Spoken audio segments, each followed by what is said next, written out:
Salut la compagnie, c'est Jules Melon et aujourd'hui dans Pro Ciné Critique, je poursuis mes pérégrinations chinoises à travers la fameuse saga Il était une fois en Chine. J'avais évoqué le premier et deuxième volet il y a quelques semaines, quelques mois sur la chaîne. C'est donc en toute logique qu'il va être question aujourd'hui du troisième, qui a un très beau sous-titre d'ailleurs, Le Tournoi du Lion, sorti en 1993, vraiment dans la foulée des deux d'avant, 91, 92, 93, bref.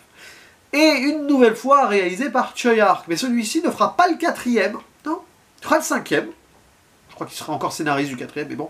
Et il ne sera plus là du tout sur le sixième. Alors je ne sais pas si cette deuxième trilogie vaut autant le coup que la première, vous pourrez me le dire en commentaire, mais si c'est le cas, je m'y intéresserai quand même.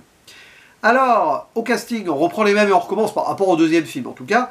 Jet Li dans le rôle du héros Wong Fei-hung, ce grand médecin révolutionnaire et pratiquant d'arts martiaux qui a marqué la Chine de la fin du 19e, début 20e siècle. À ses côtés, Rosamund Kwan, qui joue la fameuse 13e tante, le love interest, qui va se confirmer ici d'ailleurs, et Max Mock dans le rôle du bras droit un peu rêveur. Il y avait un autre acteur pour l'interpréter dans le premier, mais Max Mock revient par rapport au second. Et dans des rôles secondaires, nous avons Shun Lao, qui joue le père de Wong Fei-hung, intéressant, tiens, et un diplomate russe qui est interprété par un acteur britannique, du moins anglophone, John Wakefield. Parce qu'on reprend ces thématiques-là, la présence de l'Occident en Chine qui questionne un peu sa grandeur par colonialisme et imposition d'une certaine modernité, modernité pourtant embrassée par la tantille, comme dans les deux d'avant. Et ici, ça va avoir un rôle encore plus marqué et marquant. Et comme quoi, à un moment, l'impératrice Cixi et son conseiller Li Hongzhang se demandent quoi faire en fait pour empêcher cette influence et restaurer une certaine grandeur chinoise, une fierté nationale. On les voit pas comploter mais discuter au début, se dire mais, ouais, il va y avoir pas mal de diplomates qui vont débarquer bientôt à Pékin, parce que ça va se dérouler à Pékin, et pourquoi ne pas organiser un magnifique concours pour décerner le titre du roi de la danse du lion. Voilà, vous savez, ces danses traditionnelles avec des costumes, alors il y a la danse du dragon, la danse du lion, le lion c'est une personne dedans je crois, et le dragon c'est plusieurs, mais bon, avec un visuel très coloré, etc., qui va forcément donner quelque chose d'assez épique à ce film. Et arrive donc Wong, la tantille et Leung Fu à Pékin, et ils vont être mêlés à cette histoire de concours, un peu malgré eux, bon, il va voir son père à la base, c'est tout, mais bon. Et sur place, il y a une de ces écoles de kung-fu là, qui est menée de main de maître par une sorte de gourou. Vous voyez, on est vraiment dans la continuité des deux d'avant, peu importe. Les thématiques qui peuvent évoluer, ça reste grosso modo les mêmes.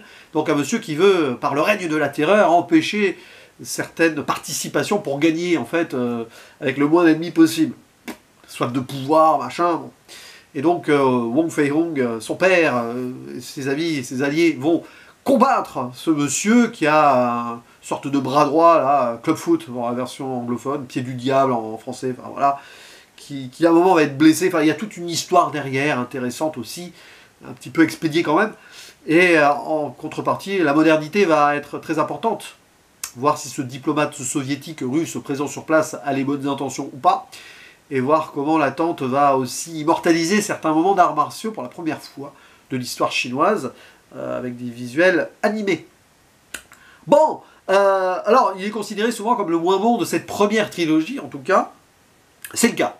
Par contre, il est très fun et très plaisant à voir, ne serait-ce que, alors, oui, par l'aspect très rythmé des choses, sur on va dire, sur l'implication politique pure, c'est moins abouti que les deux d'avant. Alors, ça commence bien et ça finit bien, si on veut.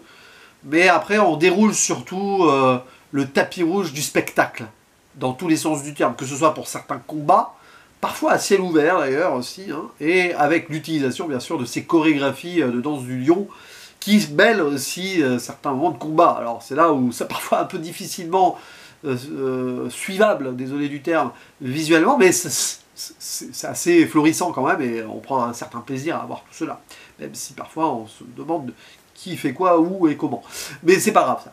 Par contre, oui, alors sur les chorégraphies pures de 1v1, si on veut, ou de combats vraiment rapprochés, on y perd parce que le chorégraphe attitré des deux premiers, un certain Yuen Woo-ping, qui après fait entre autres les chorégraphies sur Matrix, Kill Bill, voyez quoi.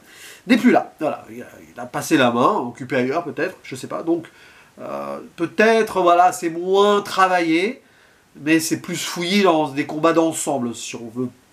Ce qui colle avec l'idée donc de ce concours où il y a plusieurs danseurs sous leur costume, etc. Mais oui, bon, il n'y a pas d'affrontement épique, ultime, par exemple, comme on l'a eu dans le précédent entre Jet Li et Donnie Yen. Là, c'est plus global. Et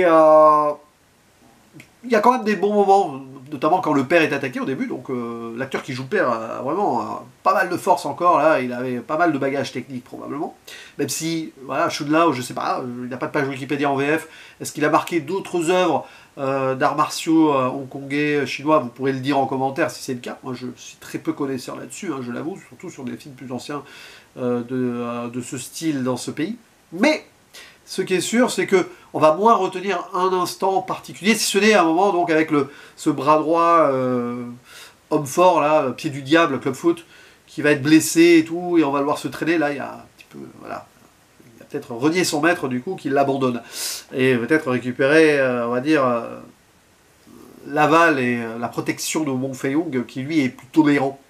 Et alors, évidemment, dans le film, au-delà donc de ces complots politiques, la grandeur de la Chine, les combats, tout ça. Il y a deux choses qui sont plus appuyées par rapport au film précédent, c'est l'humour, même s'il était déjà là avant, mais là quand même on insiste. Ce qui est parfois un peu maladroit, mais parfois ça fait mouche aussi.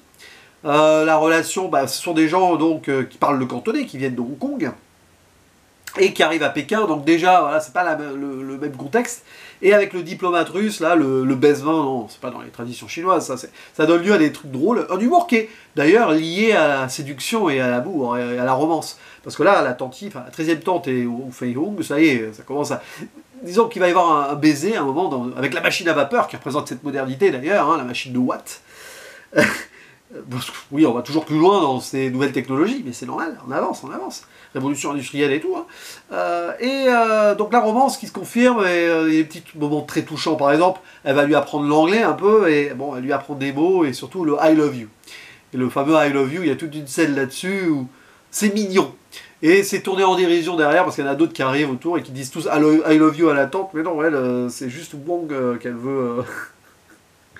Voilà, donc ouais, c'est très amusant, c'est anecdotique, mais c'est amusant quand même. Donc voilà, humour et romance qui fonctionnent ensemble, au final, c'est particulier, mais ça adoucit le film, ça le rend plus, on va dire, léger aussi, donc moins abouti, y compris par les chorégraphies, mais l'ensemble se mariant très bien, je vais pas le sanctionner par une note moyenne, quoi. Je vais rester, on va dire, dans une sorte de 7 sur 10, je sais que les notes, on s'en fiche, mais bon. Vous voyez, ça reste quand même un bon film, avec une conclusion bien épique, où là, les combats se délient, hein, évidemment, sur la danse du lion et tout, et des confirmations de certains doutes qu'on pouvait avoir sur certains personnages, bien évidemment. La réalisation reste bien nerveuse comme il faut par rapport à ça, mais ouverte aussi quand il le faut, avec ciel ouvert, tiens, sur certains combats, ça j'ai bien aimé. Choyark fait le boulot. Mais bon, c'est sûr que ça ne sera pas le plus, on va dire, remarquable des 3 premiers opus. Peut-être le 2 devant le 1 et puis le 3 en 3e pour l'instant, mais bon, ça, voilà. N'hésitez pas à dire en commentaire ce que vous pensez de ce film, hein, de son thème héroïque qui revient au début à la fin. Évidemment, c'est toujours le même, hein, de toute façon. Cet aspect-là, un peu nerveux, un peu léger, si vous l'aimez bien ou pas trop, ou par rapport aux 2 premiers. N'hésitez pas aussi à me dire si l'autre trilogie qui suit vaut le coup. Je sais pas, hein, je la verrai probablement, je sais pas, peut-être faire une petite pause dans cette rétrospective aussi. J'en sais rien, ça sera au feeling comme d'habitude avec un procédé critique. À vous la parole, il ne me reste plus qu'à vous dire à la prochaine, ciao!